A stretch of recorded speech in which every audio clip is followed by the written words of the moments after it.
are listening to WHOA Podcast, coming to you from Gainesville, Florida. Good morning, everybody, and welcome to another episode of the WHOA GNV Podcast, the podcast bringing you businesses and individuals that make you go, whoa! Feel great. That coffee's extra bold this morning. There you go.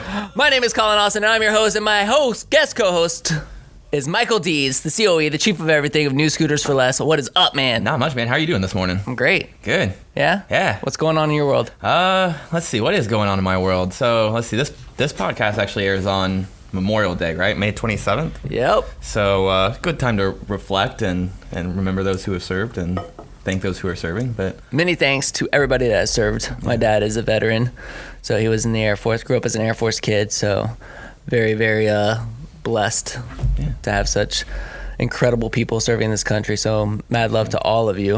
Absolutely. But it's getting warmer out, so that's good. People are riding scooters. That's even better. That's a good thing for us, right? Yeah, It's really. like people are actually riding scooters now, and now it's summertime, and now it's time to prepare for August. And Oh yeah.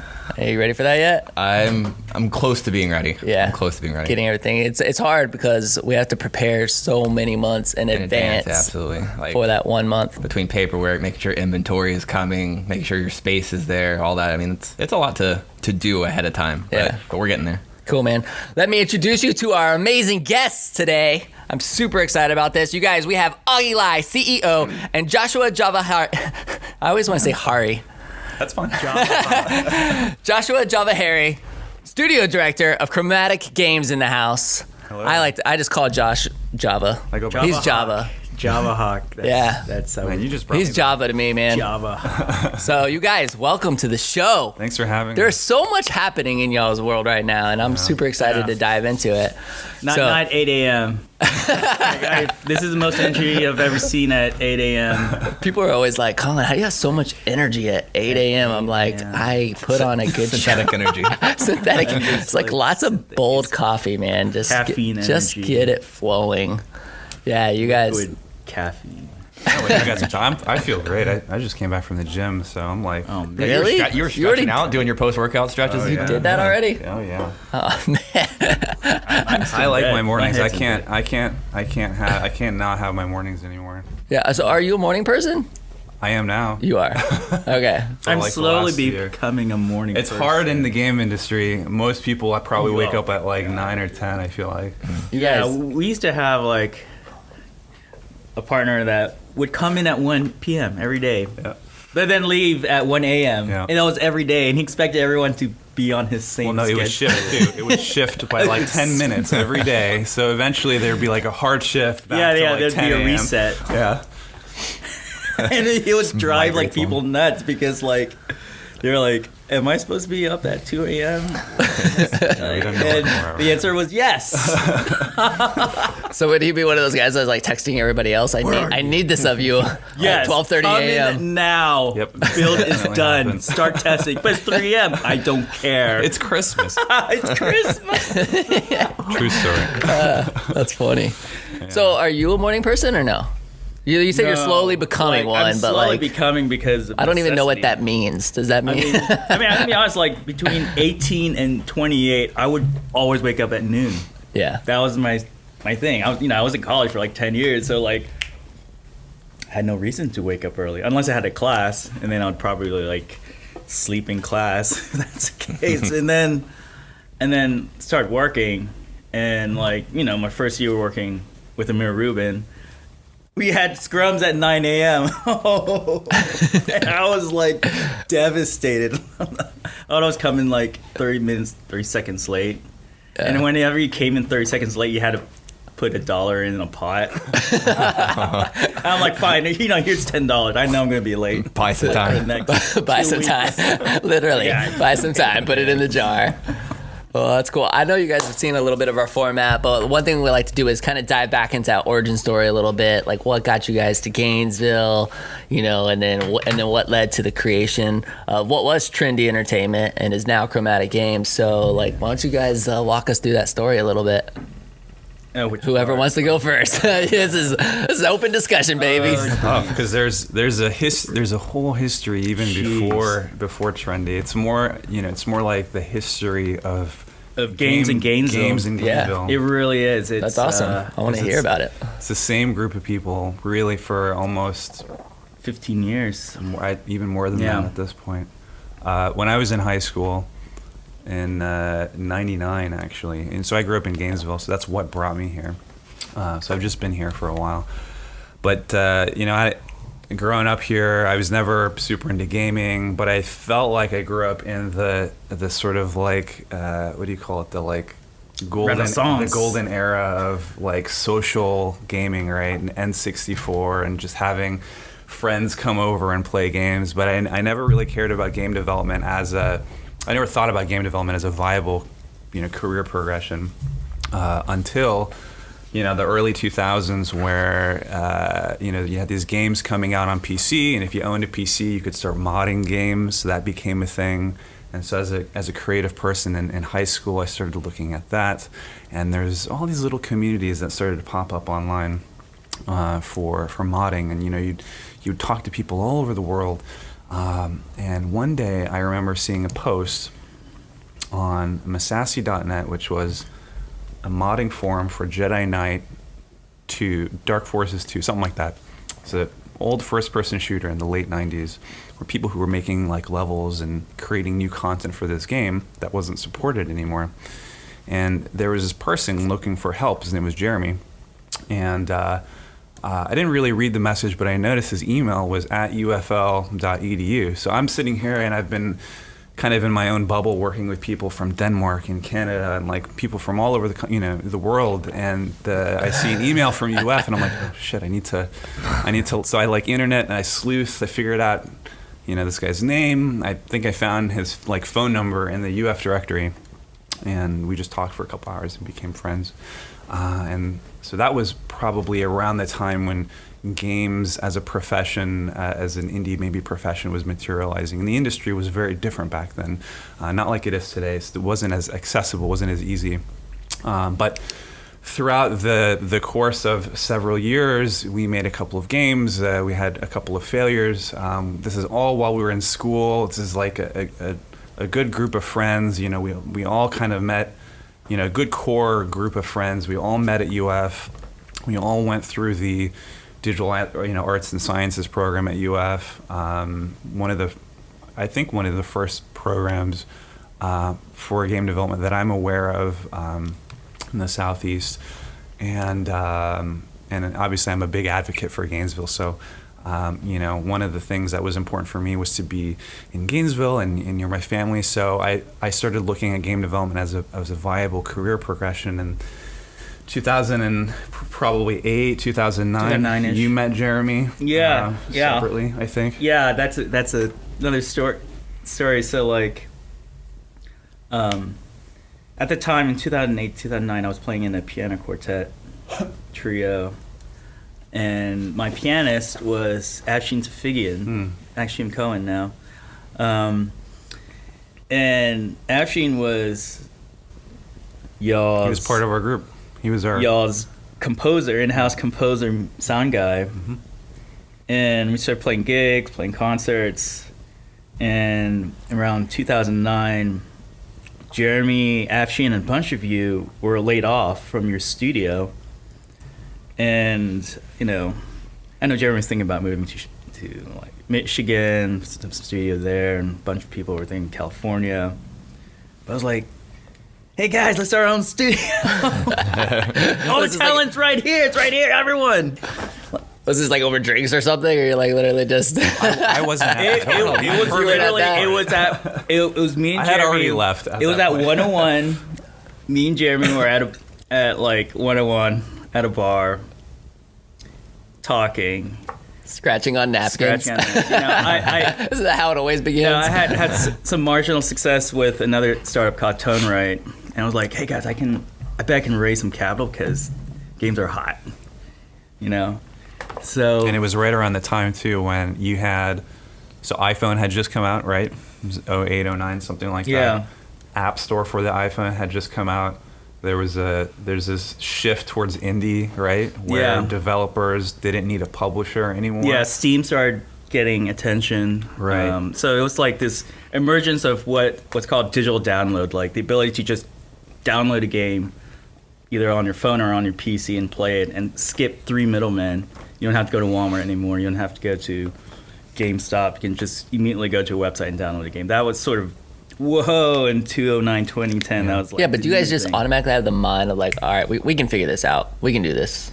I mean, how do you get to that point? Because sometimes I feel like it's tough. Okay, you know, it's like okay. you start, like I feel you go to Google. Hey Google, how do we like make these downloadable games for the iOS? Well, like, I feel like there's just not a lot of information there at 2009. You know, it started like 2009, 2010. That's when it sort of started, and it's a new path. No one's really was doing that back then. Everyone had to go through a publisher. Everyone had to go through, Walmart. Everyone had to go through 3 different layers. These are all cut. These are all 20-30% cuts from the top. And by the end, the studio would probably get like 15 or 20%. Actually, it was very common for a game studio as an indie studio to work with a publisher, not retain the rights to the IP that they've They created. lose the rights. dang. That usually happens. And basically, you just don't know what to do after your project is over. And that's what happened to us, actually, twice. Before we started Trendy, we worked on a couple games. We didn't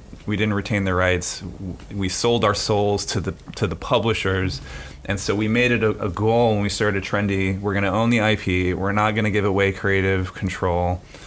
And we'll talk a little bit more about that later. Yeah, no, that's But that huge. that was a big That's part huge. of the plan from its genesis was to maintain creative control and to try to stay as indie and true to ourselves as possible.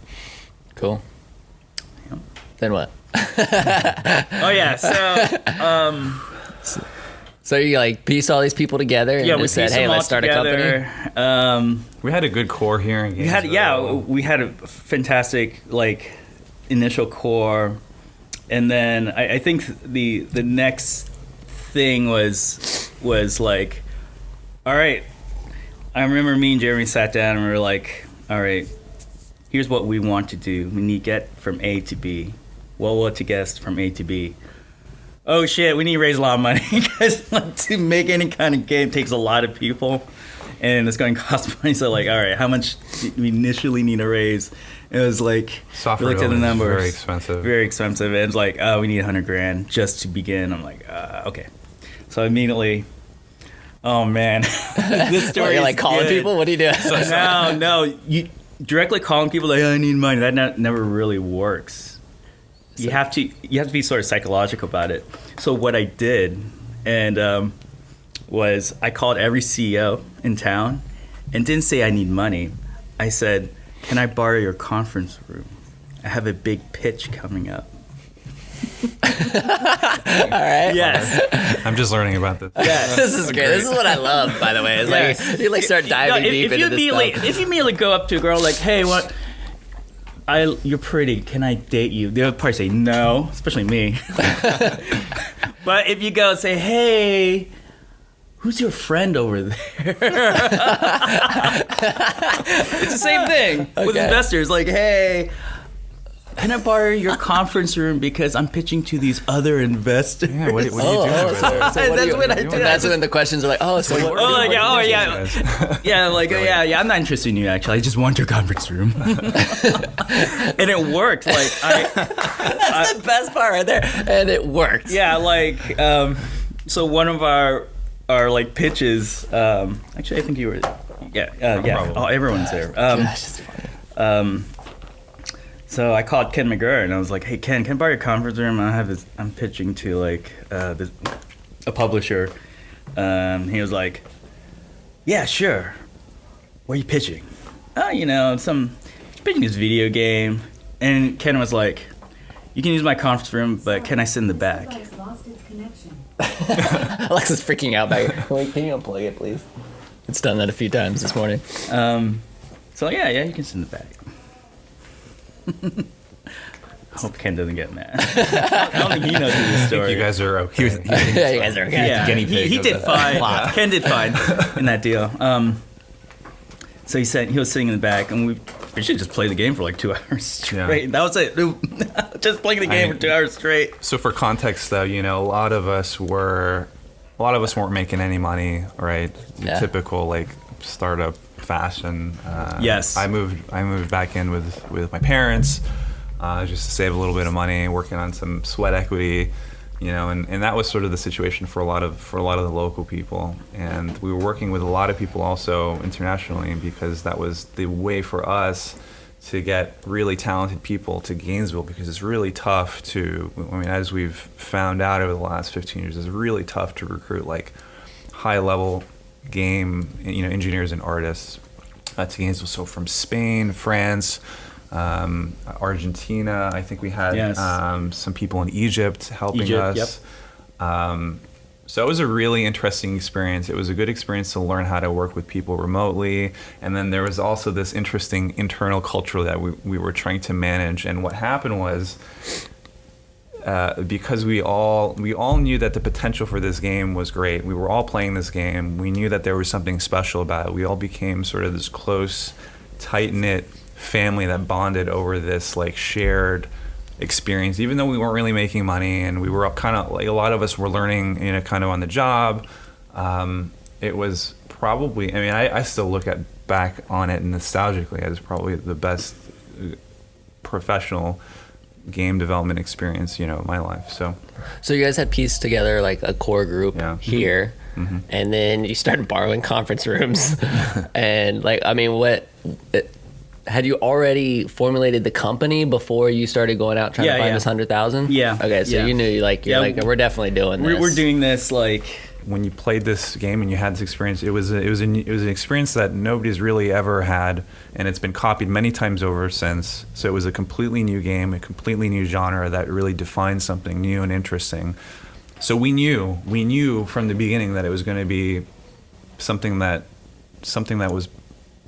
changed the way that people look at this genre of game. Yeah, it's so Dungeon Defenders is a cross between RPG, tower defense, and action, and no one's done that. No one's crossed a tower defense, an action, an RPG game, and it's funny. It's like, to us, it made complete sense. Like, yes, this game will be hot. No one's ever merged these different genres together. What's funny is pitching the game to like even other industry people. There were personalities out there like, oh, no one's ever done that. That's too much of a risk. Why are you doing that? And to me, I'm thinking no, that's why I wanted to do it, because no one else has ever done this. So you guys just look at. You were really seizing the opportunity that you were seeing in this new download ability on the iPhone, and So you recognize that, and then the game and the idea came after. Here's the story. Oh, okay, I'm just trying to put these pieces together. Oh man, Pump the brakes, Colin. Here we go. Oh, that's a good story. It's funny, Augie, because I don't think we've gone through the Genesis story linearly. So I don't think we're remembering all of the details in order. many details. So we have conference rooms over here. Yeah. Okay. And Okay. so I'm trying to Okay. So, conference thing worked. Ken McGurn invested in our company. They got us going. We were on a smooth track. It's never smooth. We were on a track for a launch in 2010, around September-ish, August, September-ish. And then around June, something very interesting happened. So we were slated to be on Xbox and PC. And our main goal is to be on Xbox. On Xbox's digital store for the 360. And Xbox is, this are old school. You had to go through a publisher. There was no other way in. You could not get your foot in the door unless you went through a publisher. It's fine. We went through this publisher called CSV, CVS, something like that. Not the drugstore. CSV Publishing, fine. We signed with them, and we're slated to be on Xbox. And then June, I remember waking up, looking on the front page of Kotaku, CSV files for bankruptcy, and I'm like, fuck. Our game is supposed to be under this publisher, and our game's going to be locked up in bankruptcy court. Oh man. Can't self-publish. Not yet. Not at on that time. Xbox. And we projected Xbox to make the most money. What made you pick Xbox at that time? Was there a reason to go Xbox versus Xbox PS3? 360 was like 3 times bigger than PlayStation, and it just dwarfed even the PC at the time. And PC gaming was different too. Yeah, it was for the type of game that we're creating. Remember, I talked about growing up in sort of that like social renaissance of like social gaming and couch co-op and sitting with your friends, and that was the kind of game that we're making, a 4-player split screen experience where you sit down. You don't do that on PC. You do that on console. So when you develop a game like that, you develop first on Xbox or PlayStation or whatever, and then you move into PC at that time. Yeah, at that time. So yeah, like crap. Immediately called lawyers up, and they were like, they were like, yeah, your game will be locked up in bankruptcy court for years. So like literally, that game was locked up in litigation for like 6 months. It took a lot of negotiating to get. It took 6 months to get the game out of litigation. But I was looking at our balance sheet. Like, hey, we're going to be out of money in 2 months. Yeah. So less than 2 months. But what was interesting in 2010 around that time was the iPhone and Android phones started getting pretty powerful. And our engineers are ridiculous, just like ridiculous. And like... And they had just flipped the switch on the App Store and games. Yeah. Remember, that wasn't a thing when the iPhone and the iPad launched. That came out. So that was like in 2010 or what? Yes. Or That just was, I think that was, like a year and a half later, something like that. 2010, Android store and the iOS store. And then Augi's like, oh, fuck. Like, let's go. And what? Or maybe And our own so, guy. I'm trying to picture we're like, y'all's okay. expressions And on a daily okay. basis in this place now. Like, So like our engineers were like, we were doing some port work for NVIDIA, some contracting port work for NVIDIA. They contracted us to port the Unreal 3 engine for Android, which was a world's first. And so why is this? Are you just trying to like fill holes and get capital, like to keep things afloat while this litigation's going on, or what? Oh, yes, and yes. Okay. And yes. And so our engineers like, we can port this game for mobile and keep the company alive if we launch it on iOS, because there weren't any like 3D games on iOS. This was and Android. before the like crazy game market saturation. Yeah. Who is this? A team member? The team member said this? A group of engineers. Oh, So yeah, it was like we can do it this. was Jeremy, it was Dave Sleeper, it was a group of engineers. Okay. Thomas Williamson, brilliant. All these guys are super genius programmers. And they're like, yeah, we can do that. So like, all right, let's do that. So here's what's interesting. Of course, my investors are all like, what have you been doing? Blah, blah, blah. Isn't the game supposed to be out in August? So I turned a negative to a positive. I went to them and it was like, guys, I've got some great news. I could use bad news. Like, bad news is like, CFC went, they're going bankrupt and we're in litigation to get our game back. Good news is, I always, good news is, Oh gosh. there's a huge opportunity to take advantage of this new technology called smartphones. iOS and Android have come to the point where we can put our game on it and all of a sudden have an audience of millions of people.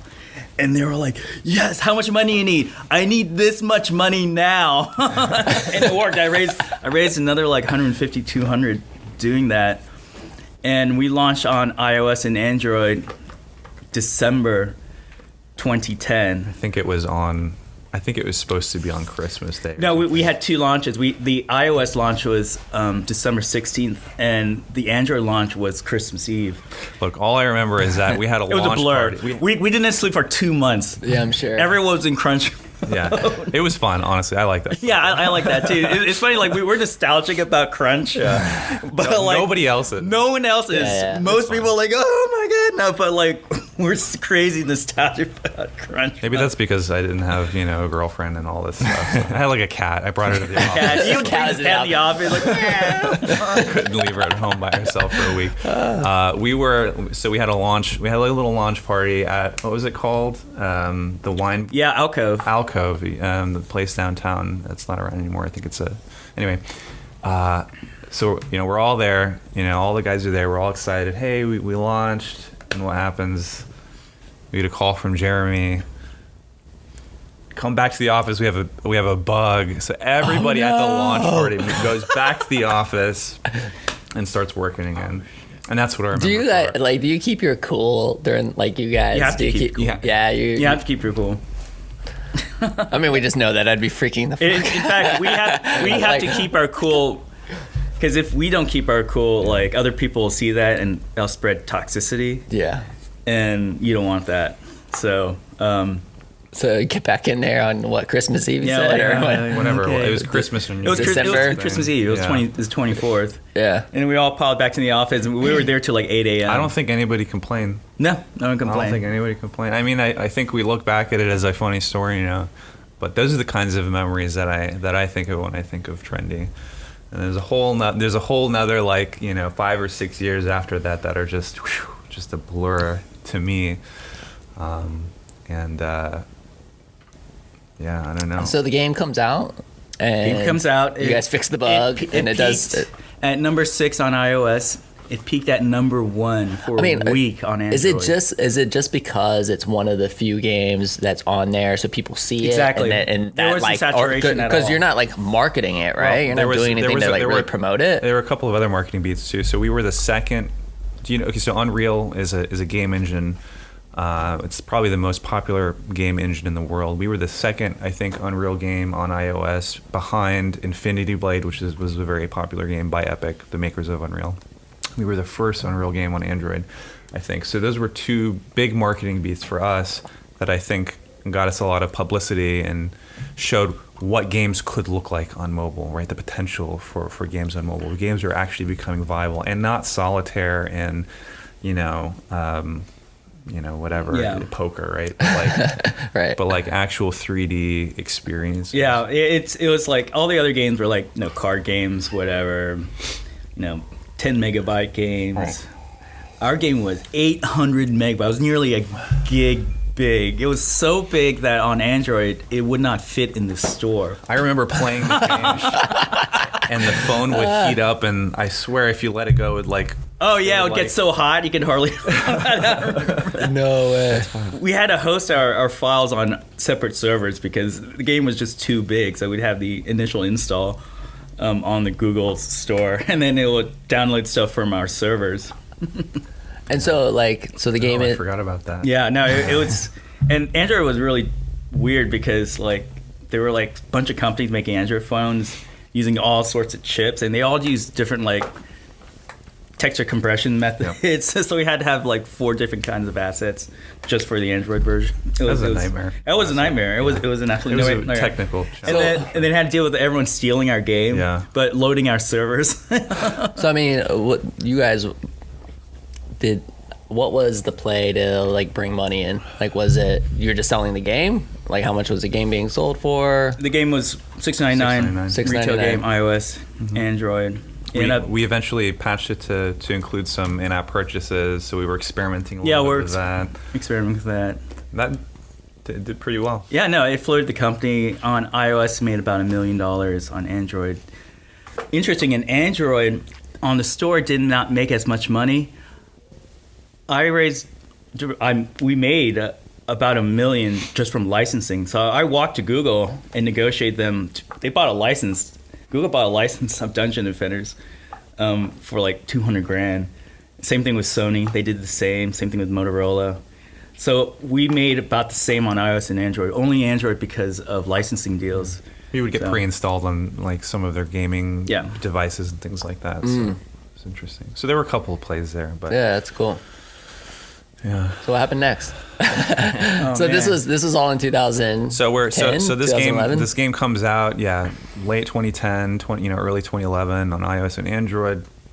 The team the core development team shifts focus towards creating basic DLC for the Dungeon Defenders game in anticipation of a release later that year on PC, Xbox, and later down the line PlayStation. We also grew rapidly. Yeah. During this time, we initially was like 5 guys. By the end of 2010, we were near like 25. Yeah. And imagine we're basically done with the core experience at that point.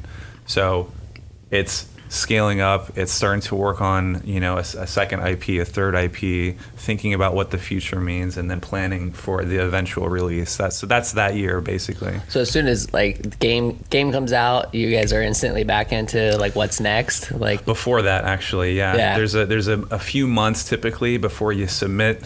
And everything gets approved, and you schedule, you get your marketing beats, you schedule everything out. Ideally everything launches at the same time. I don't think we did that necessarily. I don't recall. I think PlayStation came out a little bit later, but you don't really have control over all of these variables in game development. It's a little easier now. It's a lot easier now. Yeah, it's a lot easier now. I mean, back in the day, just to get your hands on Unreal Engine, Unreal 3 engine was very difficult. 25% off the top. Oh yeah, Epic. the cuts were really? Wow. Because of the competition now. We're talking like 5% now. Yeah, right? Like yeah. The number, so it's night and day basically. It makes it super accessible for anybody to get in and start making and creating content. That's cool. So are you just banking on this virality of a game for it to be even worth it for you to go into if so many people are taking these cuts? Yes. Yeah, I'm absolutely. I mean, you have to understand, like, video game is beyond like, oh, here's the money. It's a profession of passion. Like, you'll find the most passionate, creative people in the game industry, beyond anything I've seen. Yeah. That's one reason I'm really attracted to the industry. And it's the developers, but it's also the community that you build, because eventually what happens is you build up a community of advocates who love and hate you. Or hate you. Love and hate you at the same time somehow. Oh yeah. Yeah, okay, so we put out a patch on mobile in an update, and it inadvertently delete everyone's character. Character, like, they spent hundreds of hours building. This is not a game Deleted. that you just casually play. I mean, you invest a lot of time into this game. I was getting death threats. No way. I actually had an Asian media tour lined up, and Phil, our marketing director at the time, says, "I'm canceling that because you're getting death threats." Oh my god. The Koreans are after you. That's crazy, dude. Yeah. So, and you weren't able to like fix it at that point. It was just gone. Oh, you were able to get it back. We weren't able to revive their dead characters. So what we had to do was we create pets in the likeness of the character they're lost, with little angels, wings on them. They go float around you, and we individually gave thousands of these out to people that lost their characters. Oh my gosh. And they're like, sorry. It took so much time. Oh my gosh. Yes. My bad. My bad. Like, our marketing team was like, literally spent like 2 weeks, like 10-hour days, like individually giving out these pets. Oh my This is the gosh. kind of hustle that we talk about. Like, seriously, game development is an industry where it's like the community either floats you or they turn against you, and good luck, you know what I mean? Yeah. So fortunately for us, I think we built a large network of advocates who really supported us, who really loved the game. It was a Saturday morning cartoon, like charming aesthetic game that was really built like as an experience for younger people. I think our demographic ended up being 18 to 36, which is like the most generic demographic. But I don't know. I still look back and think that was probably my most nostalgic experience as a developer. So the success of the game ended up bringing you guys more attention from investors and that kind of thing, because wasn't there like an $18 million deal or something you guys did? So basically we launched on PC October 2010, and it blew the numbers out of the water. About a year later. Yeah. We were done with the game. We're done with the game. Onto it. We negotiate our game out of bankruptcy, the bankrupt publisher. Right. And we finally launched on console and PC in October 2010. And man, we were on the top 10 charts for like 6 months straight. Like, I'm gonna be honest, this is crazy, but our pre-order numbers leading up to launch, we were outselling Call of Duty. Skyrim came out like in the same month. We were competing with all of these games. We were the number one PC game in America, like for like a week straight. Dude, if you're number one for a day, you're good. Yeah, honestly. yeah. So we hung in there crazy. with like AAA titles, yeah. and we were a $20 game, so there was a less of a barrier of entry for people to experience our game. We had a very ethical way of monetizing our extra downloadable content. So if you owned the game, you could download the updates and all of the new content for free for a couple of weeks before we would charge you. So all you had to do is just show up, within a certain window, and you'd get more content. We kept the game alive. We kept it as a live product, and that was something else that we started experimenting with a little bit too. So yeah, it did really well, and then in 2012, we sold a majority stake of the company to some big VC guys, and is it was there? They just wanted to take it up to another level. I mean, what did they plan on doing at that point? They wanted it to take it like the dream was to make it sort of like into some kind of empire, and they hired in a bunch of big execs with big resumes, and not my fault. Can we talk about it a little bit? The challenges? Sure. The major challenge is going from this indie studio scale, startup culture to now we're 125 people, the whole C-suite and bureaucracy, and the culture changes. Yeah. And I won't never do that again.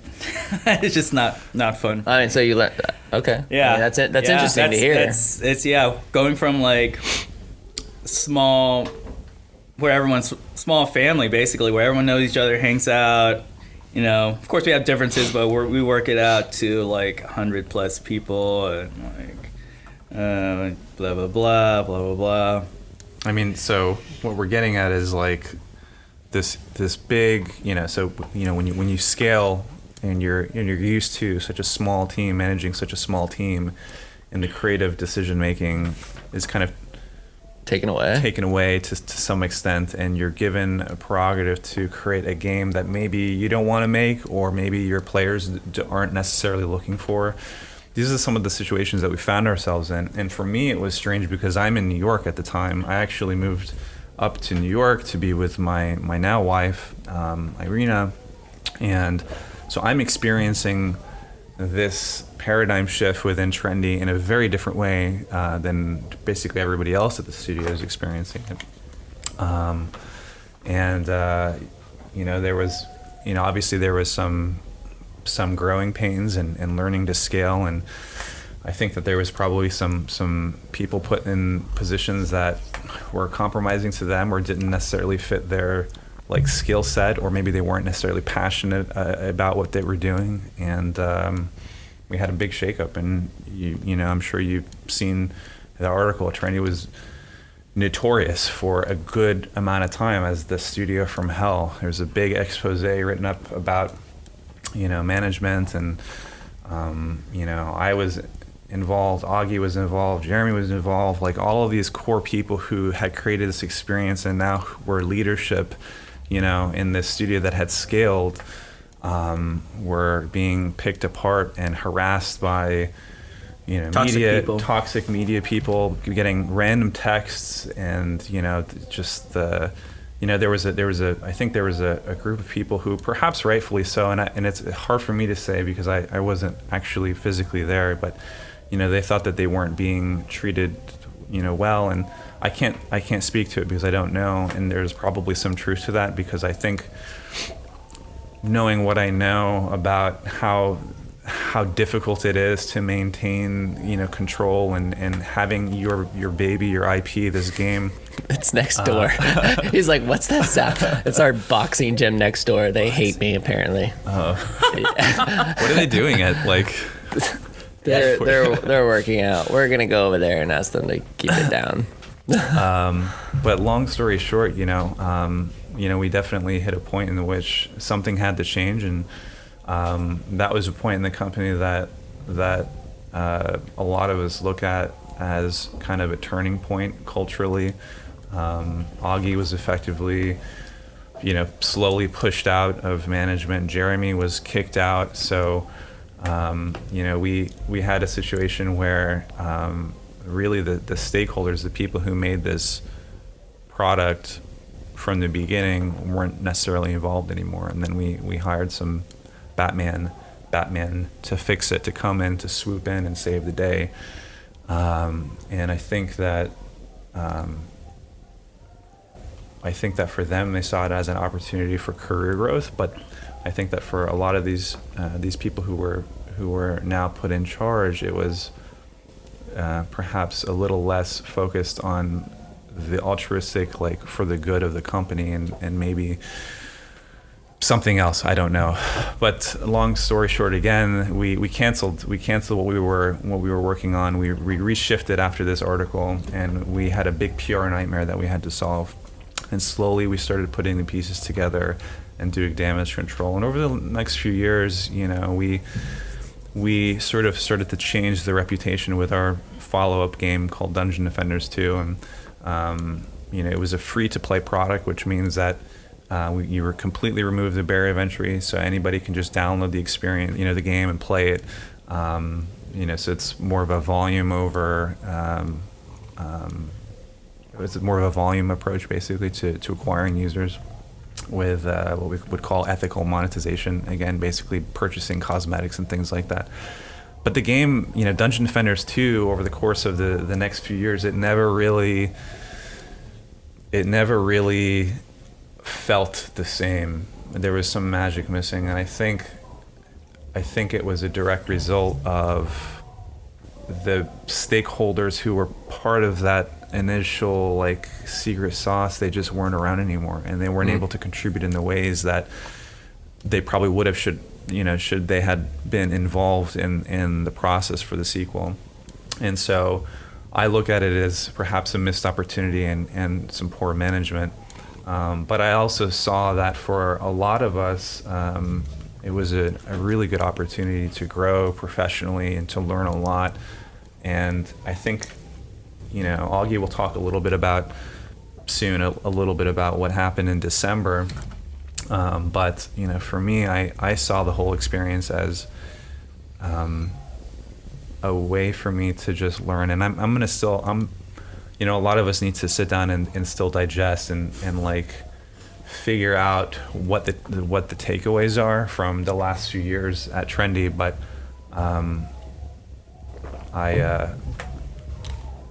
it's hard to say. I don't know. What do you think, Augie?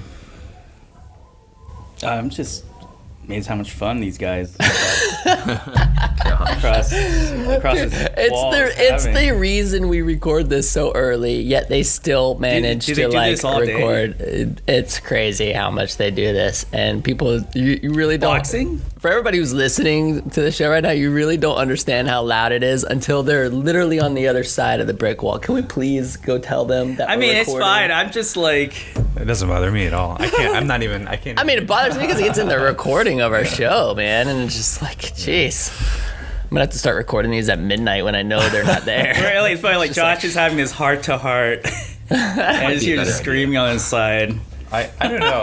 Like, my gut reaction to all of this and to the last few years of this strange development process where you owned something and then you didn't own it anymore, and you didn't have that control, and you weren't really considered a leader anymore, and other people were put into positions because reasons and money and whatever. And I look back on it and I think, well, I think that there has to be something to learn from that. And Oh for yeah, me, absolutely. It's Huge learning experience. I'd say the last few years. After I left Trendy, definitely for the team at Trendy and myself has been like, it was a learning experience. What's important in my life? What do I really love? And things like that. So I'm gonna make a small announcement. So like, the previous execs at Trend were all like, who's been like giving Augie information? I had a mole. It was this guy revealed. Like Josh would really doing it. Just like texting you every now and then. He'll text me like all now and then, like what's going on. Hey, do you know like that like this is happening? He was like, no, I'm on the board, but I don't know.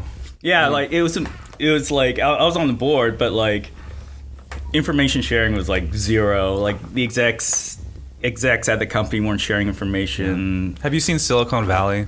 Yeah. So you could just watch that show That's our life. and get the entire Really? beat for beat. We've lived actually. every episode. You just pick one episode. I'm like, oh yeah, this situation was exactly like this. I can't every watch it. episode. It triggered me too much. Like, Really? I had to stop out for the first season. too much, too close to the I mean, heart. I really put a lot of like, I don't know. I think I'm a little bit more like emotional than most people when it comes to like this shit. But like, I can't. Like, I really love people, and I love the people that I worked with, and it breaks my heart that like, I like one of my biggest regrets is that like more people that I wish more people had stuck around, because these are the people that we grew with and we figured it out together, right? And it breaks my heart that like for whatever reason, they wanted to move on or whatever, and I think together we could have built something even better, right? So that's the one thing that I probably I'll look back and say, man, I miss Anton, I miss Jordan and We lost some good people. Phil and all these guys. So. When you guys sold the majority stake and you guys started to feel like this, like when was that moment when you were really like, oh shit, we made a mistake? Yeah. Can you like point to it? It was definitely before the article came out, I think. I mean, I gotta imagine. Like, I'll tell you when I'm it trying to was like for me. understand like what that feels like as an entrepreneur. Like if did something like that, you work so hard on something for so long, and then you're looking at this as something like, hey, this is a great opportunity. We're about to go up a whole nother level, and then it was shit. I messed up. It was when they put in a new CEO for me. Mm-hmm. Like, yeah. The article came out, and I think over the next few months, we did a good job trying to mend it back together. Yeah, I moved back down from New York because I thought it was important. Yeah, some of the people that got hurt because of that article, I was able to mend that back together, and then they formed a sort of subsidiary within the company called Non Gangs, and they were working on some fantastic stuff. But then the VCs brought in a new exec, and I thought it was the right idea. Like, I was a young CEO. What do I know? I don't even have an MBA. And they were like, you need to find someone that went to Harvard or some Ivy League school who will be a sort of put everything old man Moses style, running the thing, because we want this company to be 1,000 people and $1 billion. I'm like, you probably know best. Fine. Well, also when they say, hey, we're going to get you the former president of LucasArts, yes, and the former CTO or whatever of EA Tiburon, and all of these really big names, to Gainesville, and now you have a studio of 100 employees that are going to work under some of these big names, and that makes it kind of real to you, right? But also it's we didn't think about the cultural part to that, right? And how important I think it was to retain the indie feel that we just lost. We lost that. Yeah. They brought in these big names, big execs, and in the process we lost our soul. And that's one reason a lot of friends left. I mean, because I agree. the soul wasn't there anymore. Did they try to like take you guys from Gainesville during that process, or was I it? don't think so. No. Not Daryl wanted to move the studio to like Orlando or West Coast. Yeah. I mean, he was talking about it. But no, it went from like a soulful indie studio to a corporation. We had an HR All right. So how did? department and everything. Yeah. So how did you get it? How did you get it back? I mean, now you've man. you've Okay. rebranded. Now you rebranded your Chromatic Okay, Games. last year October, Josh texted me like, the investors, the VCs aren't putting in more money in, and the executive team wants to acqui-hire the company away and shelve the IP. Kind of. Sort of. Yeah, it was Yeah. weird. It was a weird deal they were working out. They were working out some strange deal where a Merc studio, a studio that works on other people's projects, they don't work on their own stuff. And by the way, like this is I'm not trying to badmouth anyone. It's just not what I'm interested in. I like to work on my own stuff. So this whole thing kind of felt weird to me. But they wanted to do an asset transfer or something like that to another studio, and It's acqui-hire, they wanted to basically. give our IP away, the thing that we've been nurturing for 7-8 years, that we've been putting all of our heart and our soul into, giving away. I'm talking about like giving away like the one thing that we still actually retained. I felt, and that just felt so wrong to me, and I was like, Augie, help. Yeah, so I mean, so I immediately texted the board and the VCs, and I'm like, "Hey, what's this thing I hear?" I'm like, "Oh, okay." I got pulled aside 10 minutes later too. He already did. I got berated by our management for like trying to do what I thought was like the right thing. I don't Oh know. man. That's So I had, crappy place to had be a in. Yeah. phone call with management, and they were like, "Oh yeah, VCs aren't putting any more money in, so we want to do what's best for the employees, and we want to give them away." And they would all move to Orlando too, like, and shutter the studio. And I was like, "Okay, can I have the IP back?" And like, they were like, yeah, we probably can work on something. Can I at least have DD1 back? And like, yeah, we can probably do that. I'm like, sweet. All right, let me know. And like a week goes by, nothing happens. 10 days go by. Then I get a call. I get a call from lawyers. So They were dramatic. like, "Do you want to buy the entire company back?" I was like, "Yes, let's do that." And then the second thing that came after that was, "But you have to keep it a secret." I'm like, "Oh." You're like, great, I'm going on this podcast soon.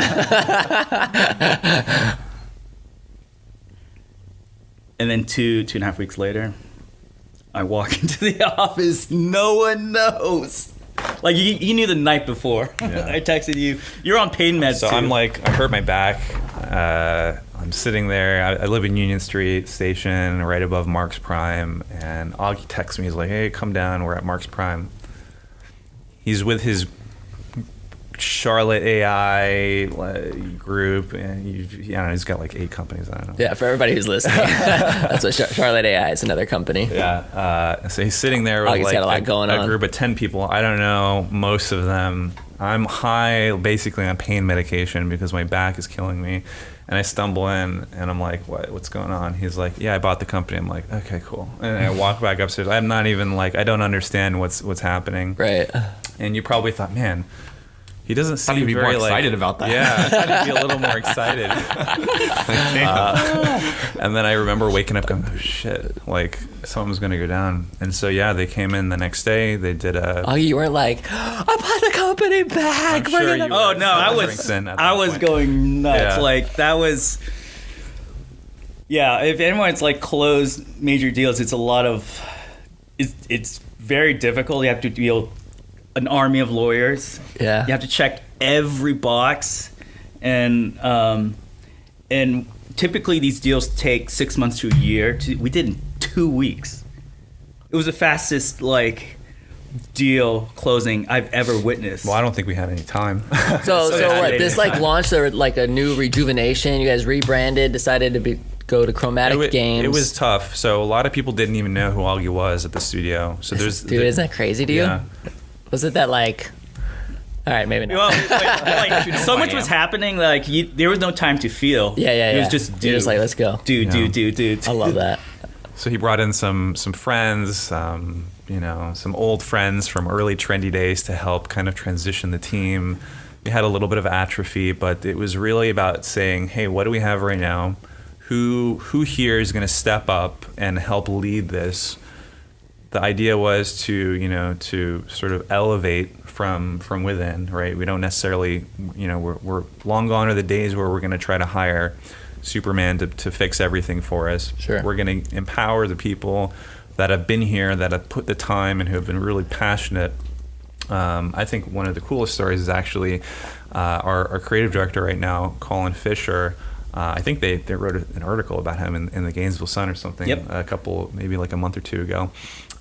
So we announced he's our creative director. His story is super cool. He starts off as a fan of Dungeon Defenders, just playing the game.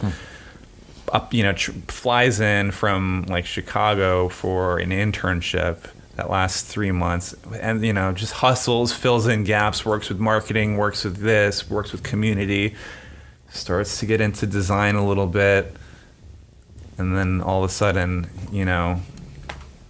we just Zero say, to hey, hero. listen, you're impressed. So that's the story of Chromatic that I want to that's what's powerful is that you can be anybody, and we'll figure out the right place for you, and that's what I want. That's what I want in a professional work environment, and going back to this indie feel again. Yeah. So the root of the indie feel, you hit it on some really big points. I would say, people say, no, it's about passion, blah, blah, passion. Well, but what does that mean from a production standpoint? What does that mean? What it means is if you have the hard work, you have the right ideas, have the right culture, you can go from 0 to 100 miles an hour very fast. In a big company, that's very difficult. You have to be tenure, you have to be working in the company for 10 years, and then you can get to maybe a junior exec, and then maybe 10 more years later become a director or something. In a startup environment, my job is to tear down all the barriers. If you're willing to go 100 miles an hour on the right track, I'm going to give you a shot. I'm going to give you a chance. We're going to give, because there's no other way. Right. It's sort of survival. So Colin's a great example of that. He went from intern to a director position in less than 2 years. And it was, and seeing people like him thrive under that kind of environment, it's inspiring. We've had 2 challenges so far at Chromatic. One was turning this whole thing around, restructuring, getting people into the right places. The second thing, immediately afterwards, actually it wasn't even done yet, was, all right, we got to raise some money. You got to raise some money. Yeah. Yeah. So you guys just launched the Kickstarter. So Colin led the Kickstarter effort. It was I call it kind of a low hanging fruit, something that we could put together quickly, new IP, rejuvenate our fans, rejuvenate our studio, work with some new tech that we haven't been able to work with because we've been making the same game for 5 years. Anytime you're working on anything for 5-6 years, it's too much, right? So it was an opportunity. Maybe avoid deleting people's characters this time. Hopefully, yeah. I think we have some better systems in place, some better processes in place. But the Kickstarter, that was a fun experience. That was so you guys were going for $500,000. It was. We went for $250,000. $250,000. We ended up doing $464,000. Okay. Nearly $500,000. Wow. Yeah. So that was. I mean, that was amazing. Is that really from we needed this money from a funding? I mean, it sounds like more for a validation too, right? Because it's all the old so all the old fans and everything were like, yes, let's do this. This is the game that we've been asking for 6 years. All of our advocates start coming forward on Facebook and supporting us and sharing. And I think we ended up with over 11,000 backers. Over 12,000 backers. That's awesome. We had a whole list of people that donate over $1,000. We had one guy donate $5,000. He's going to come and have lunch with us. Yeah. Really? That's so cool. That's awesome. Yeah, so it was a really interesting experience, and that was kind of a learning experience for a lot of us too. We got it. One of the things that I think we were really good at Trendy early days was rapid iteration and working on something and getting a prototype and a vertical slice done quickly, and being able to feel what the game is going to feel like. What's the spirit of this game? That's really important in game development. So we did that in like a month. We said, okay, here's the new game. And we took some beautiful, it's next gen quality stuff. We have really, I think it's world class talent, here in Gainesville. And so when will you put this out? Like, when will the game be finished? Like, how long does that process take? I'm gonna let him answer. As soon as possible. As soon as possible. We're shooting for October. The game's done when it's done, and I'm gonna say one thing about Dungeon Defenders 1. We were done with that game a year before we released it. But I'm not convinced that game would have been as good had we released it then. No, the polish would, because we spent a lot of time afterwards really polishing that. So there's an argument to be made that perhaps, but it's as soon as possible. Possible. What is that aha moment? Do you just like keep tinkering on it forever? Do you get to a moment where you're kind like, of. Okay, there were a few periods there, and I was like, wouldn't it be cool if we like put rocket launchers on this thing? And then I would just like do it, you know what I mean? So there was a lot of that, or like, hey, why don't we add a secret room for people who beat the game, and we'll put all the developers' pictures in there, and it'll be like a fun little thing, and we can like, so just silly things like that. But obviously, I'm also talking about important balance changes and making the game progression feel good, and adjusting the art and making the experience more polished and feel better. That's a cool story, man. I'm sure there's like so many more details. We could probably talk for We'd be another here all hour. day. Or we could go into all your companies because you do a lot, I know. But this has been fun, guys. Thanks for coming in. The one thing, for everybody who's listening, especially our Gainesville entrepreneurs, these are two people who are heavily invested into the startup culture here. You sit on the board for Startup GNV. We just got finished doing that Josh Greenberg project, which I've gotten nothing but compliments from everybody on, which makes me feel so good. Yeah. We worked so hard on that video. But it was cool to, as a startup, to be part of that process and to make sure that Josh's legacy lives on. And he was one of the people that we looked up to as a mentor in early Trendy days. Because you guys were right around that same time. We're basically on the same block. Yeah. That's what's so cool. We would go to events and we'd all pitch together and hang out in the same, So we were like the two cool companies in town at that time. I felt like two tech companies in town. Yeah, it's different now. The landscape's very different, and I think a lot of it, due to his momentum and legacy. So. And Augi's still doing, still hosting Startup Hour all the time, and seeing you out there. That's what I love, I started my business in 2004, but obviously it's retail, it's a little bit different, right? And we started out way in the North Industrial Park.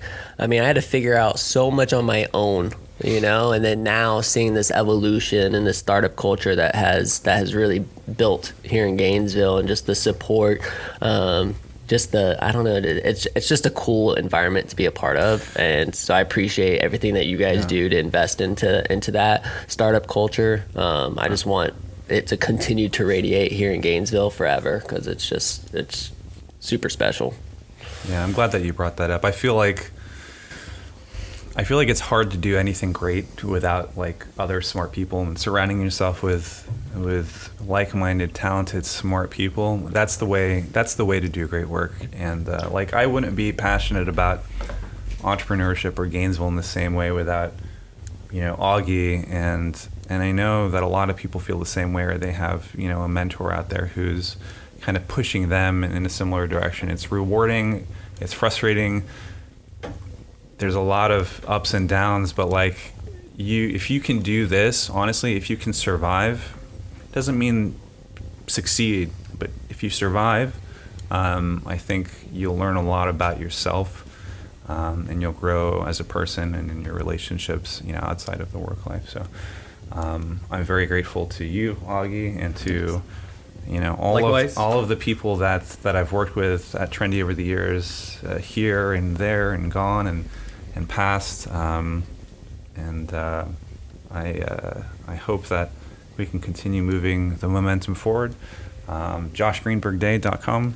We have a couple of scholarships if you guys want to check it out.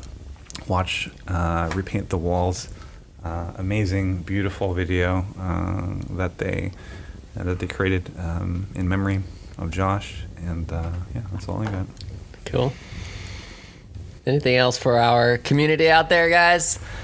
Last pieces of advice, anything coming up, anything? I mean, this will go out on May 27th, we said? Yeah. Anything right around the corner? Well, I think it's an exciting time to be in Gainesville. Yeah. I think what we're witnessing here in 2019 is sort of the second renaissance of tech. I think the first renaissance was early Groove Shark, early Trendy back in 2010, 2011. And what we're seeing now in 2019 is sort of a second emergence with Fracture destroying things, they're doing crazy with Feather things. destroying things. Hopefully Chromatic will destroy things. I mean, there's so many companies getting momentum. Yeah. And it's all about momentum. There's so many companies having so much momentum in 2019. It's really exciting to be in this area and field. Figure out how to stay in Gainesville. That's what I want to say. Yeah. Is there's a lot of opportunities, and maybe we're not doing the best job right now in exposing or showing those opportunities or getting those opportunities in front of people who are trying. And I would say, figure it out. Gainesville's a great ecosystem full of a lot of really smart, world-class, talent, and it's definitely doable here. Yeah, especially I would say also downtown Gainesville, because there's something to do with density and density of companies, and what helps is having an ecosystem of densely populated, smart companies close to each other, and you don't see that anywhere else than downtown Gainesville. This question has come up a few times on the last couple podcasts, but what is it that Gainesville needs to really fulfill its potential? I have a very specific answer to that, but I'll let you go first. Yeah, well, I mean, okay, that's multifaceted. That's from that's an what I do. obvious standpoint, a dense urban downtown. Okay. We need more better office space downtown. That's where we keep companies downtown Gainesville.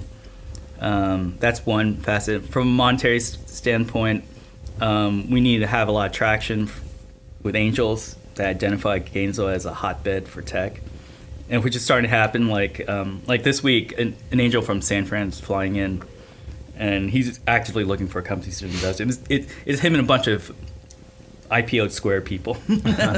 So they're scouting. And then the culture, how do we portray Gainesville? I love to see Gainesville as being a hip, cool, undervalued hotbed of talent. Those three things.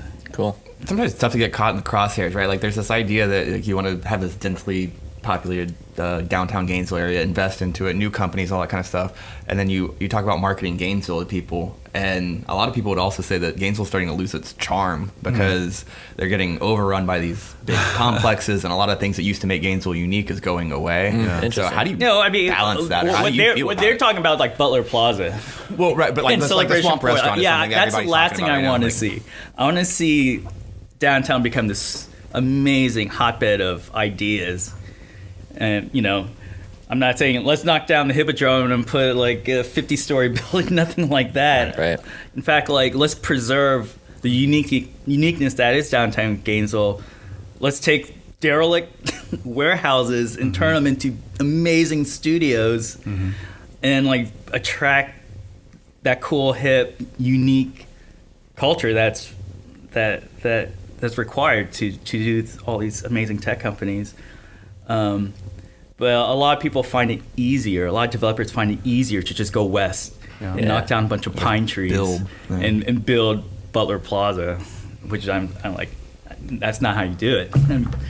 I think what you guys are talking about is I've been using the term cultural infrastructure, but I think somebody just coined, or I guess there's a movement towards the term social infrastructure, and that's something that I've been talking about for years in Gainesville that could use a little bit of improvement, because when we look at other model cities that Gainesville likes to compare itself to, the Asheville's and the Boulders and the things like that, they all have a very strong social infrastructure. They all have gathering spaces where like-minded, young professionals can connect in and gather in and spend time together in, and it's all walkable and it's very, very easy and simple. So maybe that's one piece, and I don't think that we right now do a very good job downtown specifically with supporting small businesses that create that character and that social infrastructure. Rent is really high. It's a lot of historic old buildings that really haven't had a lot of money put into them.